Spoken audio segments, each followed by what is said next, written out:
আসসালামু আলাইকুম। একজন ভদ্রমহিলা যার বয়স ৪০-এর উপরে, উনি আমাদের কাছে এসেছেন ওনার এন্ডোস্কোপি করার জন্য। এন্ডোস্কোপিতে আমরা দেখতে পাচ্ছি যে ওনার ইসোফেগাসে ভ্যারিক্স অর্থাৎ রক্তনালী, খাদ্যনালীর ভেতরে রক্তনালী ফুলে গেছে।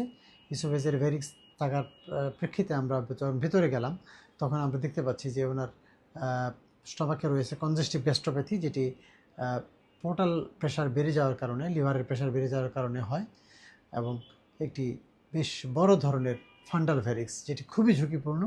এই ফান্ডাসে যদি ভ্যারিক্স থাকে, এখান থেকে যদি ভ্যারিসের রাপচার হয় তাহলে অনেক রক্তপাত হয় এবং রোগীর মৃত্যু ঝুঁকি অনেক বেশি।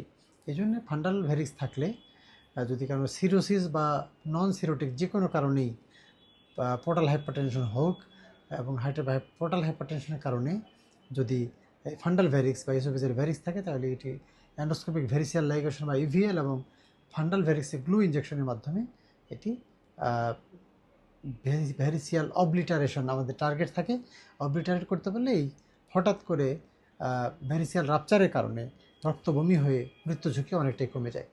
তো আমাদের পরামর্শ, যদি ওনার এই ফান্ডাল ভ্যারিক্সে গ্লু ইঞ্জেকশন দেওয়া হয়, উনি আশা করি এই ঝুঁকি থেকে মুক্ত হবেন। ধন্যবাদ সবাইকে আমাদের সাথে থাকার জন্য।